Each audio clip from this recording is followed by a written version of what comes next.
With so many senior officers and their assorted staff in attendance, the main mess tent at the Japanese base on Palau had to be converted to an impromptu conference room in order to accommodate everyone. The British and Japanese commanders already had sufficient opportunity to get to know one another. It was the Americans who were the wild card. Arriving late due to encountering a Morgana fleet while en route from the Philippines, there was only enough time for the most basic of coordination before it was necessary to depart for Guam. Morgana scouts ranged closer each day, and if the combined force waited too long, the element of surprise would be lost. It was into this milieu that General MacArthur entered at the head of his entourage. The British and Japanese leadership took in a breath, eyeing him warily. Where they expected pomp and a brash assertion of authority, they found a warm and kindly demeanor, backed by the sort of steel that only battle-hardened veterans recognized in one another. To the surprise of all, he addressed his Japanese counterparts with a formal greeting, not only flawlessly memorized, but practiced so sufficiently that they could hear no English accent. It was followed by an apology that such a statement was all he could learn on such short notice, but that he found the language fascinating to study. Through his interpreter, a Filipino man in a fine suit, he then greeted each of the senior leaders in turn, demonstrating that he not only knew them by name, but that he could identify them without indication. Turning to his British counterparts, he greeted them as he would his old allies in France, and while shaking their hands, somehow found a way to link each of them through family or the military to an English soldier he knew during the Great War.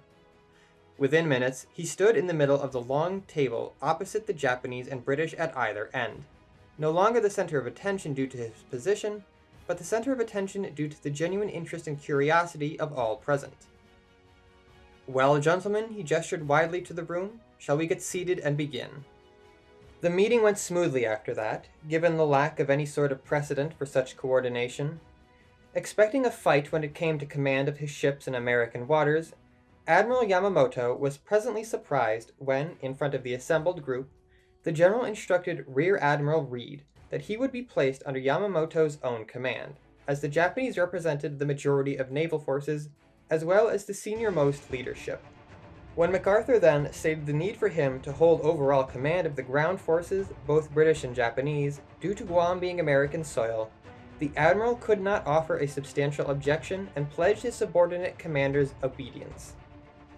The British concurred, with Vice Admiral Layton and Major General Heath agreeing to subordinate positions on both counts, given the circumstances. Admiral Layton cautioned his peers, however, that he was responsible for the well-being of his men, and would hold them to the same standard. Yamamoto's trust in the American general was proven to be well placed after the subsequent outline of the overall battle strategy. In order to get a better understanding of the foe he would be fighting, MacArthur asked to speak to the soldiers who had fought Jorogumo's minions on Truk. When a lieutenant was summoned, he spoke to the man as an equal, listening with rapt attention to the point that he was able to restate everything that had been relayed about the battle. To the shock of many present, he then thanked the young officer for his time, and asked to speak to some of the common soldiers that had been present. After 3 such had been found and had overcome their trepidation at being in the room, he paid them equal courtesy. Such a man, Yamamoto was sure, was not common in any nation, and he felt confident trusting the Emperor's own soldiers to the general. The only impasse between the leaders of the 3 nations had been the seemingly mundane issue of when to start the attack. The different opinions on night warfare, both on land and at sea, would make for quite valuable intelligence observations later on, but for now they resulted in a deadlock. Here was the only time General MacArthur spoke with a tone of authority, finely crafted over a lifetime of military experience. He did not raise his voice, but its timbre reminded those present that he had been in uniform for longer than many of them had been alive. "Gentlemen, we attack at dawn." April 6, 1940. The massive, combined fleet approached Guam from the southwest, under the cover of night. At the prearranged time, the carrier groups turned away, sailing into the wind as the surface combatants proceeded onward, towards the objective. Though it was difficult to tell during such a dark, moonless night, the sea was devoid of both Morgana mist and Jorogumo's signature icy fog. The easy passage gave the sailors no relief, though. The Japanese had warned their counterparts of the spider's tricks, and such a smooth approach felt like a warm welcome into a trap. As the first rays of dawn pierced the eastern horizon, Admiral Yamamoto's plan went into action. Scout planes departed in quick succession from the American and Japanese carriers, briefly joining up with their fellows launched from the myriad of cruisers and seaplane tenders before splitting into pairs to track their assigned search patterns. Intelligence from the nation's respective loitering submarines had been sparse, and the Admiral was willing to risk the possibility of alerting the Morgana to their presence in order to find and fix as many of their forces as possible. 120 miles ahead, the Japanese surface forces found themselves under attack the minute the light touched their ships. After detecting a high-frequency sound that their hydrophone operator had never heard before, Hatsuharu's crew sighted 8 torpedoes speeding towards Surai Sentai 6, the Vanguard Division. With limited time to maneuver, the deck watch opened fire in desperation, and their efforts were rewarded with a miraculous hit that detonated 1 torpedo in the barrage that would have otherwise impacted the hull. Unfortunately, Samidare and Kawakaze were caught by surprise, with the former taking a blow amidships and the latter losing a chunk of her bow. As damage control parties struggled mightily to keep the destroyers afloat, the rest of the division charged forward and dropped depth charges, producing the sounds of something breaking up over their hydrophones, followed by a large oil slick spreading across the surface of the water. Though the fleet continued on, the 2 destroyers were sent back to the carrier group to avoid slowing the vanguard. Meanwhile, the British battle group was spared from attack, though their hydrophone operators reported what seemed to be the sounds of combat even further north, beyond any known element of the Allied fleet. The perils of the combined operations between the nations with differing procedures became evident as the wave of scout planes arrived. A Japanese and American scout collided as the pilots misunderstood each other's hand signals. Both survived to be later rescued by human forces, but the sight made for a demoralizing start to those who witnessed it.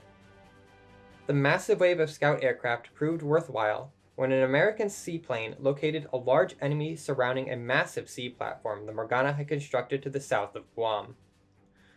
Further north, the Japanese scouts found not only Jorogumo himself in Apra Harbor, but also her weather machine nearby.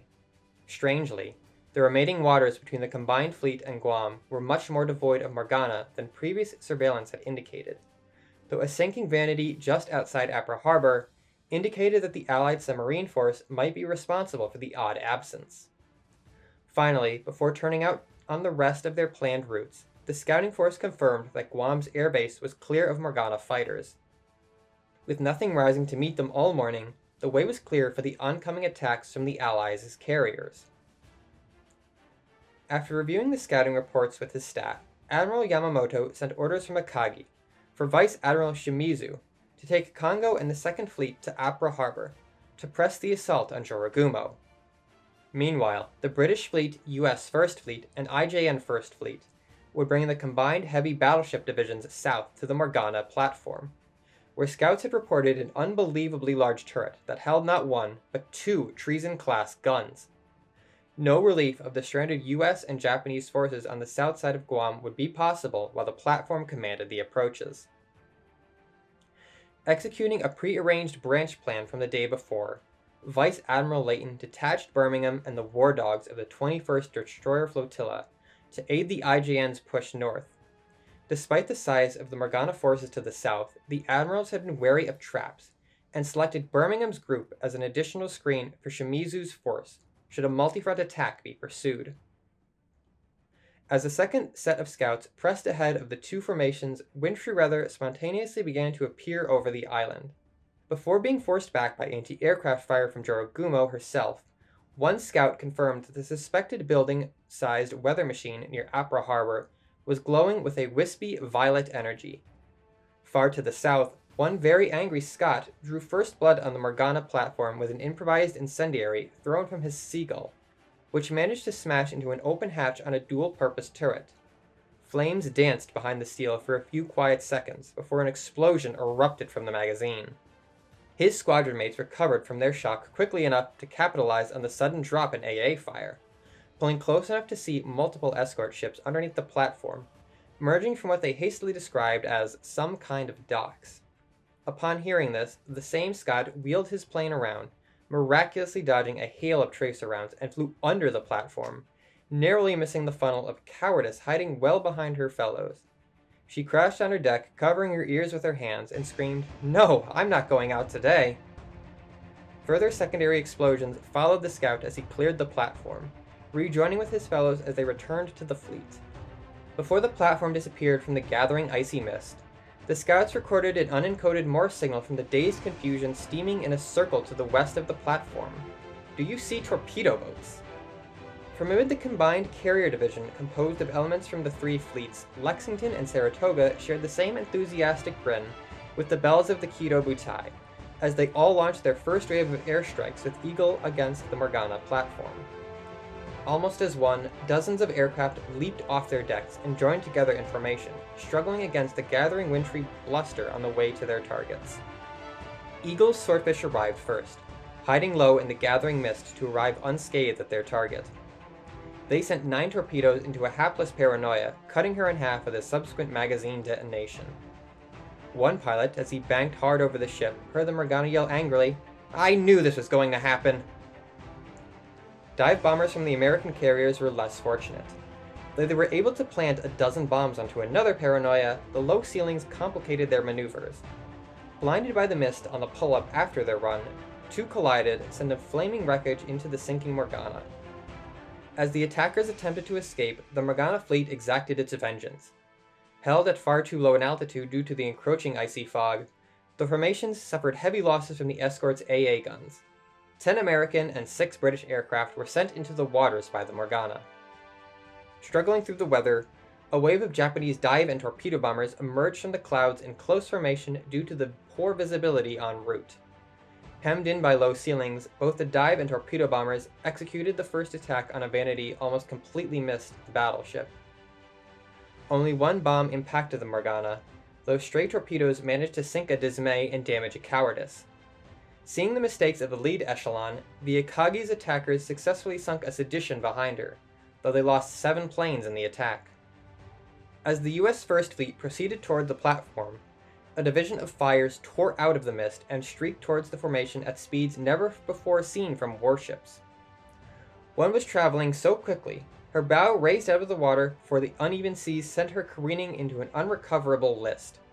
She unceremoniously capsized, but the advance of her fellows gave the American lookouts no time to marvel at the sight. As the escort struggled to track the Morgana destroyers even at the full traverse speed of their turrets, the Eldritch ships turned as one to port, firing a wall of torpedoes before sprinting back into the fog. Destroyer Divisions 19 and 29 maneuvered sharply to screen the capitals, with Kilty's Marines successfully detonating 3 with depressed AA fire, and Dent unfortunately taking a torpedo astern, losing the entirety of her steering section. Despite the valiant damage control efforts of her crew, she could not be made watertight, forcing them to abandon ship to be later recovered by Marblehead, with only 14 sailors lost. Thanks to the destroyer's callouts, the bells of Boise, New Orleans, and the newly awakened West Virginia had plenty of time to spot the incoming torpedoes and guide their helmsmen through evasive maneuvers, causing the fire's attack to harmlessly pass by. West Virginia pegged a passing torpedo with a lump of coal thrown so hard it caused the weapon to explode. Turning hard, she trained her 5-inch mounts to take out the rest before they could even reach the far side of the formation. Spotters on Boise and New Orleans would record a flashed message from the battleship in their respective logs. "Don't worry, girls, I got this." The Bells' respective responses were, unfortunately, stricken from the log and lost to history. 2 hours later, to the north, the IJN Second Fleet came upon a Morgana group chasing after an unknown submarine. Emerging out of the fog at relatively close range, their heavies tore apart the surprised Morgana patrol with Bell-aided precision. Haruna and Congo laughed heartily as they vaporized the lead confusion with their initial salvo. Takao, perhaps overly excited by the ambush, threw half her shots long, but managed to critically damage an Injustice. Her sister, rolling her eyes, finished it off before sinking another Injustice. Shikuma held her scarlet-hilted sword aloft as she trained her guns on the remaining fire. Despite all of her shots connecting, the Morgana miraculously kept herself afloat by boiling the seawater as it poured in through the gaping holes in her hull. Ahead of the Japanese formation, Birmingham's division spotted a wave of inbound torpedoes. Duncan and Decoy were unable to avoid the attack, each taking a near miss astern while maneuvering. With concussive damage to their screws and water streaming in through rent hull seams, damage control teams had to work overtime to keep them afloat, if at reduced speed. Despite the Royal Navy's best efforts, 4 torpedoes slipped their line and streaked towards Kitakami. With their warning, however, the Belle easily dodged between them, momentarily knocking her helmsman to the side as she took over control over her rudder. Later, near midday, the U.S. First Fleet led the combined forces' approach to the Morgana platform. A bright flash on the horizon signaled the platform's attack as soon as the battle line came into range of its oversized guns. Idaho, not to be shown up by Ginny's earlier heroics, leapt from her bridge to bat away an incoming shell as if it were a mere shuttlecock. Though the shockwave knocked her crew to the deck, blew out glass, and bent panels across her superstructure, she proceeded at flank speed unfazed. The monster guns could only point in one direction at once, and the Americans' plan was to try to draw its fire downward, to test how far the guns could depress. Though the course took them into the mouth of the enemy fleet, West Virginia and Idaho's Belles were confident that their armor would protect them from the Morgana ships ahead. As the battle line closed with the platform's defenders, Destroyer Division 5 and 19 pulled ahead for a torpedo run on the lead elements. Behind the American formation, Vice Admiral Koga directed his forces to split up in order to tackle this dual threat of both the platform's guns and those of its heavy defenders. He sent Rear Admiral Mikawa with Issei and Hyuga's group in one direction, while he took Nagato and Mutsu's in the other in hopes of splitting the Morgana fire. Meanwhile, Vice Admiral Layton also split his forces, sending light escorts back to support the Japanese line while pushing his heavies ahead to join the American battle line. Aboard Warspite, one veteran spotter desperately steadied a telescope while dictating notes to a second, who was trying to write clearly despite the ship's motion at high speed.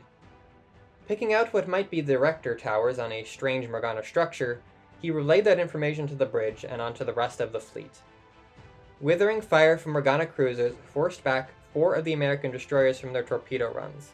2 ships slipped through, however, firing torpedoes towards the advancing escorts. Despite 3 duds, they hit with 4 shots at the extent of their range.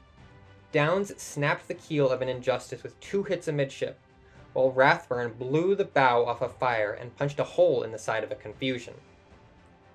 As soon as they came into range, Nagato and Mutsu's guns opened fire on the platform. The enormous, perfectly stable structure proved impossible to miss. One of Nagato's shells pierced the side of the main turret, and another struck the turret ring. Mutsu's gunners upstaged the Belle, managing to also pierce the turret while landing 2 shells in the ring, and, possibly by accident, smashing through its director with another. Meanwhile, to the south, Issei and Hyuga's group desperately maneuvered to simultaneously draw the platform's fire and position themselves to attack the Vanity that was turning to meet the American and British advance. Hyuga's shots went wide, and the consequence of a massive gout of sea spray from the platform's remaining long-range gun, cratering the sea in front of her. The gunners of Issei paused to check their aim, long enough for the fire control officer to repeat his shouted order. Before the crew could reach forward again to launch the salvo, they felt their turrets shifting as if jostled by a great hand.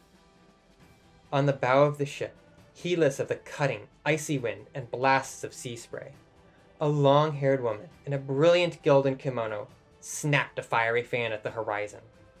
As she did, her guns thundered in unison, sending a volley straight into the side of a distant Vanity. Within seconds, a great explosion followed as the Morgana's magazine detonated, creating a shockwave that could be felt even by Issei's crew. Turning on her heel, the newly awakened Kami fixed her gaze on the bridge, and shimmering in the misty haze, appeared in front of the crew an instant later. They bowed in unison, unmoving as the woman plucked an ornate bronze mirror from her robes and affixed it on the bulkhead over the forward windows of the bridge. The ancient metal of the eight-pointed suncrest seemed to glow, warming those who looked upon it. She turned, fixing the sailors with her gaze. "Arise, my crew, and fight!" The Vanity, for her part, was still alive, and she railed against the Japanese. Her curse-strewn rant about her makeup being ruined cut in over radios across all three fleets, and was somehow understood in Japanese and English. Warspite had no patience for the Morgana's rant. Though she had high explosive rounds loaded for the lead escorts about to make contact with the Americans, the Belle used them instead to put an end to the battleship. With a curse-laden diatribe unfit for even the saltiest of sailors, Vanity slipped below the waves. Meanwhile, the American battle line opened up on the Morgana defenders. The three Bells in the formation landed hits on a Paranoia, seeing one of the New Orleans shots detonate her forward turret. The Belle cheered from her bridge as the fire spread, setting off an even larger explosion which split the Morgana in half. The escorts of both formations clashed, and despite the American destroyer's best efforts, the onrush of Morgana torpedoes caught waters amidship, rapidly sinking her before any but the handful of sailors topside could make it into the water. Though the destroyer's sacrifice stopped the bulk of the attack, 2 torpedoes slipped by, causing Boise to frantically dodge. Had it not been for the Belle's quick action, the cruiser might well have been lost, but inhuman control of her rudder saw one torpedo miss and another only deliver a glancing blow to her stern, sending Boise herself down below to aid her damage control parties. The remaining heavies of the Morgana battle line fired into the mix, knocking out one of Boise's turrets and blowing a hole clean through Cassin's engine room, killing the crew there and immobilizing the destroyer. The holes are above the water, though, giving her damage control teams a terrifying view of the demons firing in the distance as they frantically worked to patch the hull. Far to the north, the IJN's Second Fleet and the detached British forces approached Apra Harbor. Confirming the scouts' earlier identification of Jorogumo's location, the combined force attempted to lure the Morgana out of her presumably well-defended position with insults and long-range gunnery. The rhetoric salvo from Birmingham's bridge, delivered in an Australian accent, was so lengthy, profanity-laden, and downright gentlemanly, the yeoman present failed to record it in the ship's log on account of his hand shaking too hard from laughter. For full expletives, please see the Discord server. The transmission did not have its desired effect, however. Jorogumo responded in multiple languages.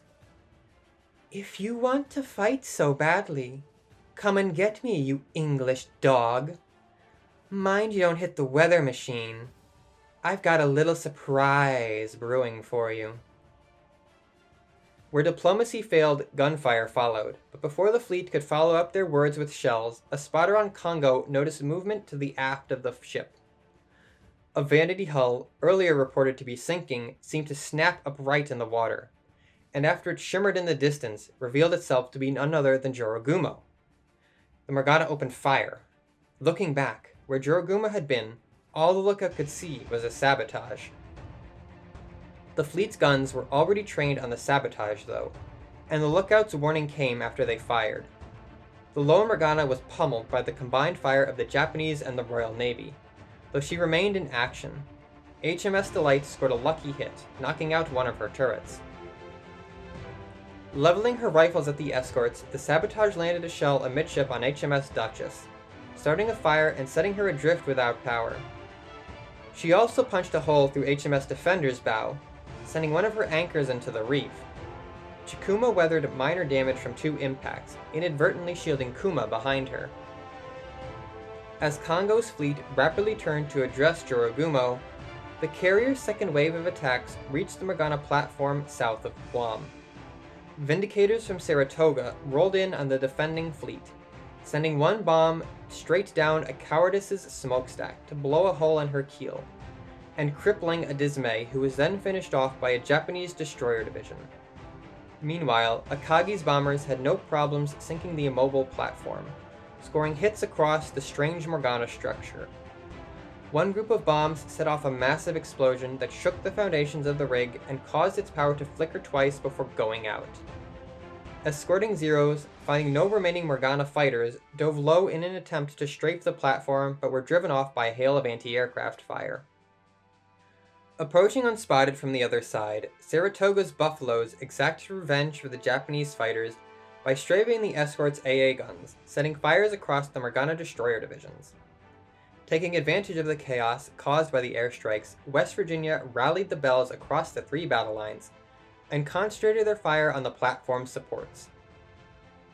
Shells rained in, and the already swaying structure collapsed in on itself under the withering fire, crushing the remaining Morgana beneath and sending up a rolling wave that capsized most of the remaining defenders and sending the lead American and British formations for a wild ride. Cassin's crew was thrown about violently, but her valiant damage control teams had patched the holes well enough to keep her afloat. The surviving Morganas departed at flank speed, while the strange confusion still signaling, "Do you see torpedo boats?" As she began to vanish into the icy fog, Boise, standing astride her slightly listing deck, took notice, narrowing her eyes at the odd Morgana. With a wicked grin, she signaled back, "Right behind you," to the confusion. The message had its intended effect. What first sounded to her crew like steam escaping from a punctured boiler shifted into a high-pitched scream of fear, emanating from the Morgana cruiser. Opening up on the 2 closest destroyers sailing in her own formation, she let fly with a barrage, shredding the superstructures of an unlucky fire and destruction. The smaller Morgana returned fire and attempted to break off, causing them to collide and entangle themselves. Pushing well beyond even her previous max speed, the confusion disappeared into the fog, firing from her guns, silhouetting her as she went. A spotter from Issei swore he could see the ensign of the Imperial Russian Navy flying from her stern as she disappeared, but none aboard could make heads or tails of what that might mean. The vicious black smoke pouring from the Morgana platform coalesced into a towering pillar that disappeared into the icy mist, concealing it from the Japanese Second Fleet and Birmingham to the north of the island.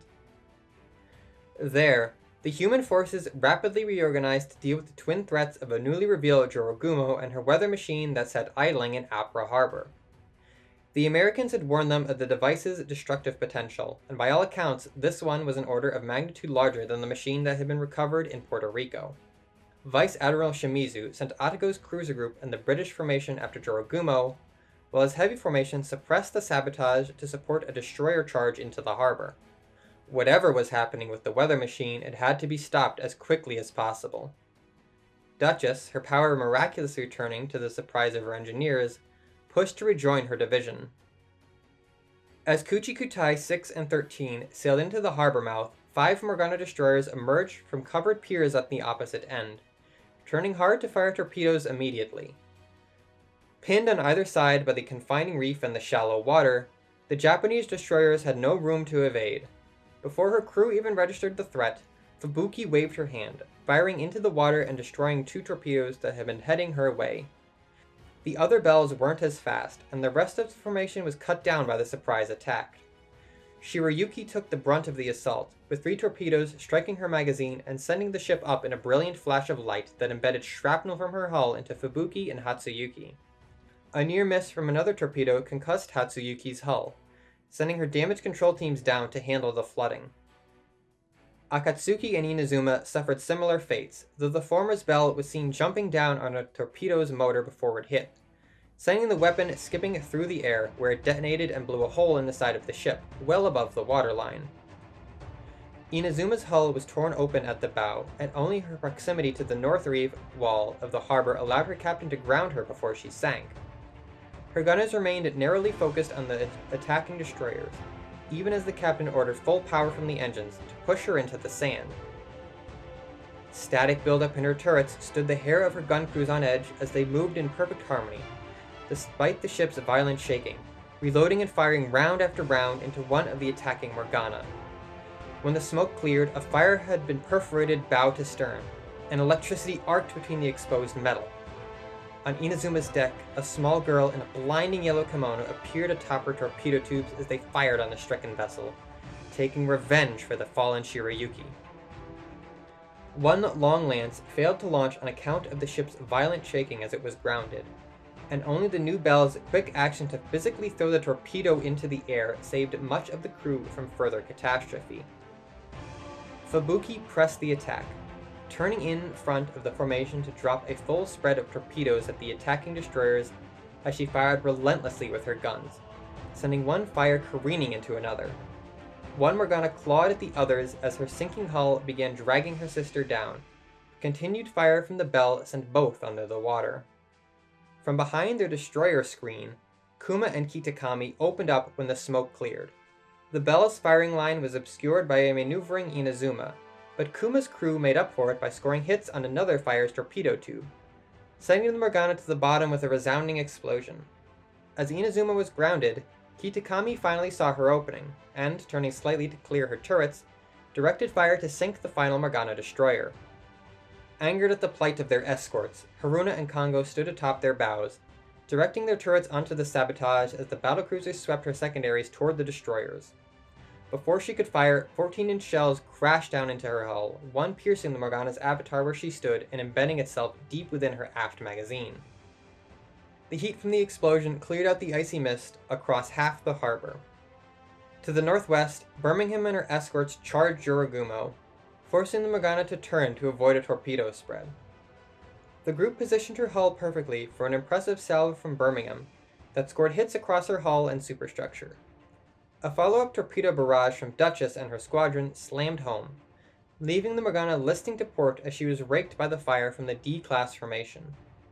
Looking up at his station, one of Duchess's torpedomen startled violently as he saw an unfamiliar set of hands on the tubes. The man's gaze followed them up to an ornate set of cornflower blue sleeves inlaid with gold thread until he came eye to eye with Duchess herself. The Belle gave him a wink before turning back to laugh at the severely damaged Morgana. Snarling at her attackers, Jorogumo spread her arms wide as smoke erupted from hatches across her superstructure and the holes in her hull, obscuring it in moments. Charging in with guns blazing and Naginata held high, Atago's shots found only empty air as the smoke cleared. Looking to the horizon, the assembled Japanese and British sailors looked on in shock as the Morgana now appeared to be miles away, still listing and smoking heavily, but underway and about to escape into yet another bank of mist. Even as the bells called for flank speed and their crews swung into action to pursue, those assembled on deck witnessed a horrific sight. From below the wounded Morgana, a staggeringly large set of metallic jaws emerged from the water, snapping the ship in two as a grotesque leviathan form followed. Arcing through the air, its rusted carapace glinted with a bloody hue as it twisted to ensnare the remainder of Jorogumo's hull, dragging it below the waves and sending up a massive gout of water. The Japanese in the formation who had heard of Baba Yaga noted that she seemed far larger than the last time she was sighted. As the crews of the combined formation looked on in stunned silence, hydrophone operators reported a great number of distant underwater explosions. Moments later, the monstrosity again flung itself out of the sea, this time twisting its body so that the guns of its hull could fire below the water. A spread of 2 or 3 dozen torpedoes erupted from below, shocking the sailors as they slammed into the hulking form. One lookout, still dazed from being flown about during Atago's hasty maneuvers, managed to retrieve his binoculars and reported that he could see tentacles reaching out of the water, trying to ensnare the giant machine. Baba Yaga flung herself into the air again, continuing to fire below before diving below the waves. The crews recorded more underwater explosions before everything again fell silent.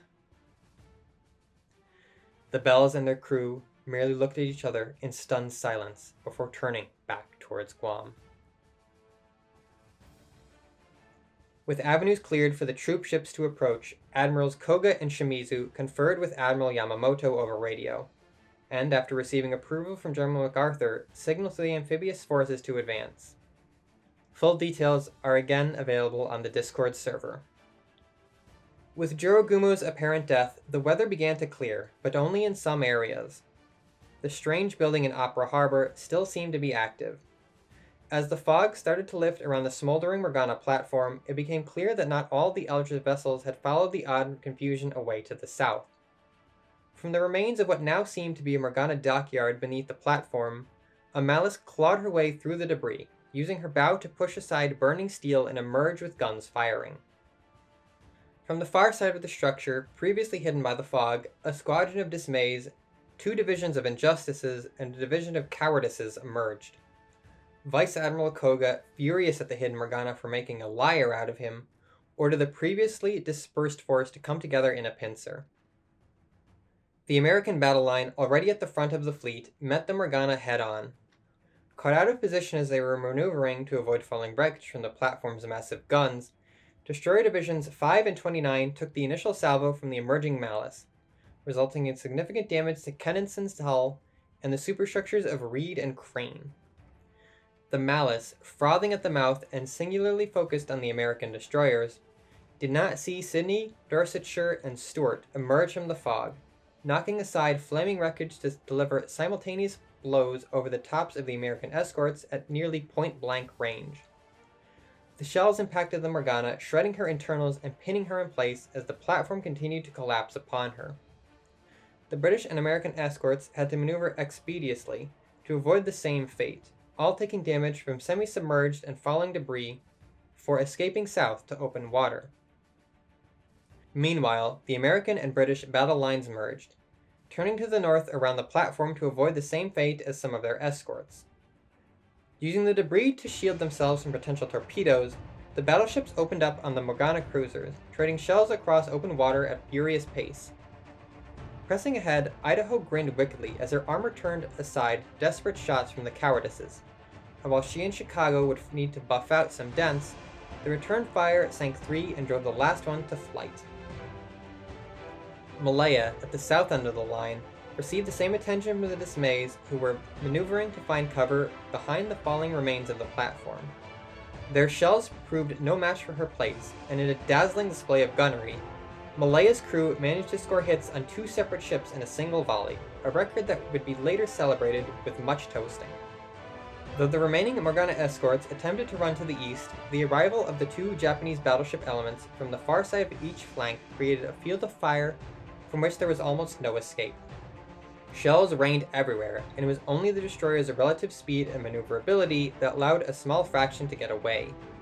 Most were sent to the bottom, with Hyuga's crew earning an impressive tally of 2 dismays and 2 injustices. Out of an abundance of caution, Vice Admiral Koga turned the Japanese First Fleet to the north to help the smaller force secure the landing at Opera Harbor and the weather machine. The British and American fleet consolidated in the south to do the same for the planned beachheads. As the skies began to clear, scouts were relaunched from all quarters. Soon, panicked reports began to filter back to the fleets. As the landing ships approached the island, their respective fleet commanders realized with horror just how incorrect their all-clear call was. Jiragumo might be gone, but her minions were intent on springing her trap. From the east approached a division of Delusions, all launching strikes toward the island, presumably at the landing forces. From the southwest, a mixed division of Paranoias and Seditions picked up the straggling escorts from the platform and moved to strike the southern beachheads. From the north, another mixed division, this time with Paranoias, Sabotages, and Vanity, bore down on Opera Harbor.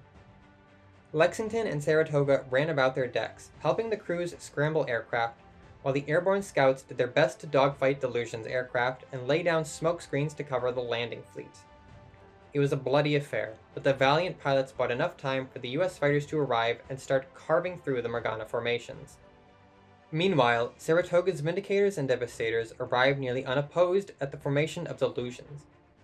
Either the Morgana were out of fighters or they were elsewhere, but the ship's paltry anti-aircraft fire did little to stop the torpedoes and bombs sent their way.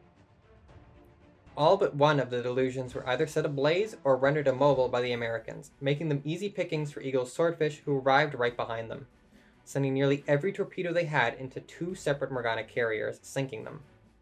Later during debrief, all the pilots reported hearing a woman's voice encouraging them during their attack runs, almost as if guiding them to the perfect intercept angle. As the Royal Navy pilots departed, the bombers of the Kido Butai arrived, making such short work of the remaining 3 carriers that half didn't even waste their munitions, heading back to the carrier group to hopefully receive direction to another target. Finding no resistance, their Zeros peeled off towards Opera Harbor to protect the forces there. Lexington's aircraft were sent south to support the US and British ships protecting the transports, where they struggled to attack the Morgana without hitting their own forces in the process. The Demon ships, heedless of anything the human sailors might call strategy, had pushed at maximum speed towards Guam, firing all the way. They forced the US and Royal Navy to quite literally turn their ships to block the Morgana's path to prevent them from ranging the beaches. The Morgana were so close that some evaded Idaho and West Virginia's guns simply by sailing below the angle at which they could depress.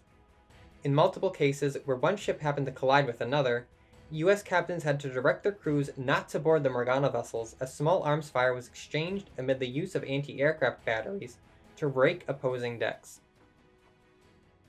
Captain Talbot, seeing the problem evolve before his ships were engulfed in the scrum, pulled the 3rd Destroyer Flotilla back to screen the beaches against the Morgana should any breakthrough, and he was proven correct. 2 Injustices cut under the American guns, physically pushing aside Peary to slip the combined American and British line. Talbot met them with fire, shredding their hulls before they could shell the landing troops. His ships then dueled with the Delusion's aircraft that arrived before Lexington's, holding them off valiantly until the American fighters could clear the skies.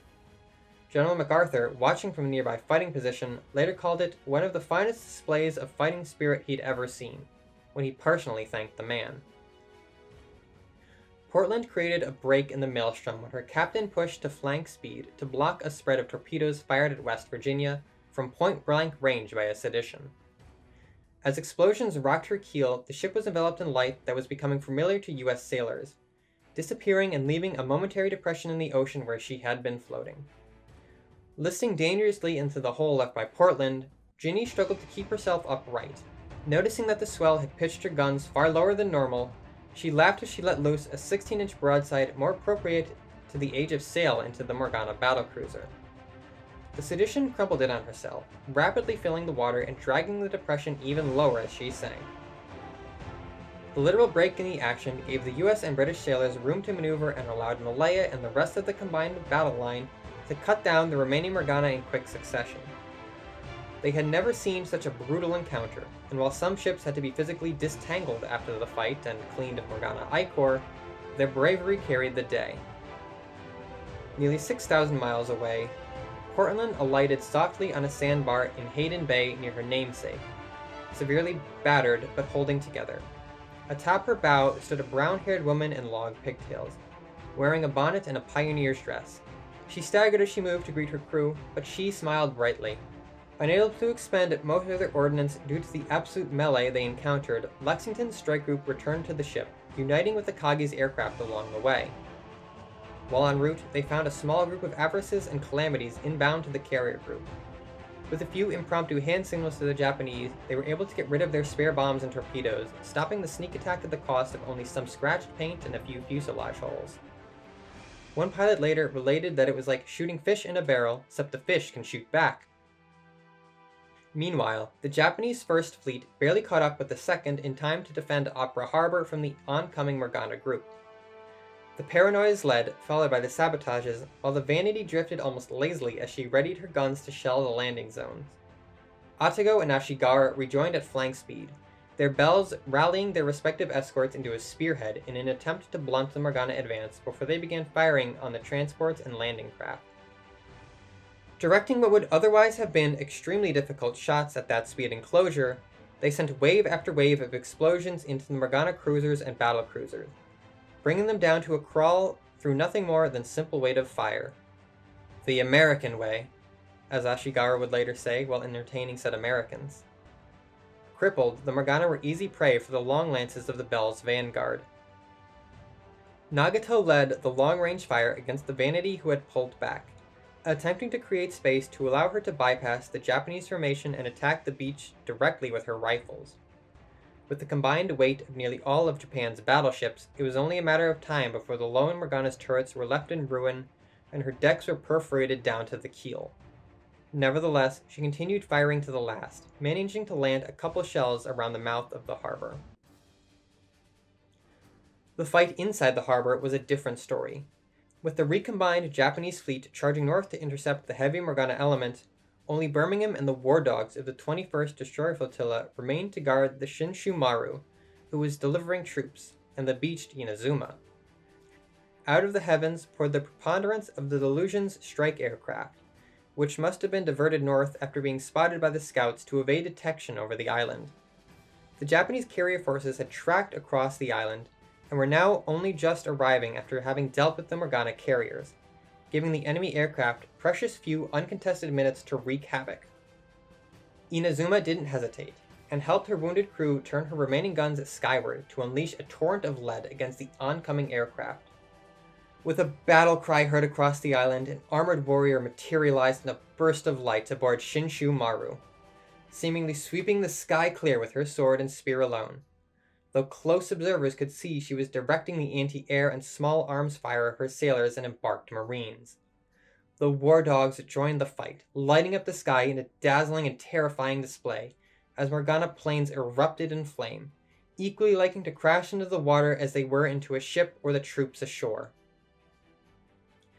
Through the chaos, Birmingham's crew noticed 3 dismays charging straight for the harbor, likely strays from an earlier engagement who had slipped the IJNs pushed northwards. With the destroyers and troop ships otherwise occupied, they would make quick work of the light vessels. Captain Brind knew what he had to do. Ordering the ship about, he made to block the harbor mouth, exposing his lightly armored flanks to the Morgana guns in order to slow them down. He wouldn't go without a fight, though. His 4 turrets swung in succession, and he started pummeling the Eldritch cruisers, and a torpedo spread blew the bow off one dismay, grinding her to a halt. X turret was soon knocked out, but his crew was disciplined, and they manned their positions unflinchingly as the Morgana drew into range of the secondaries, and finally their anti-aircraft guns.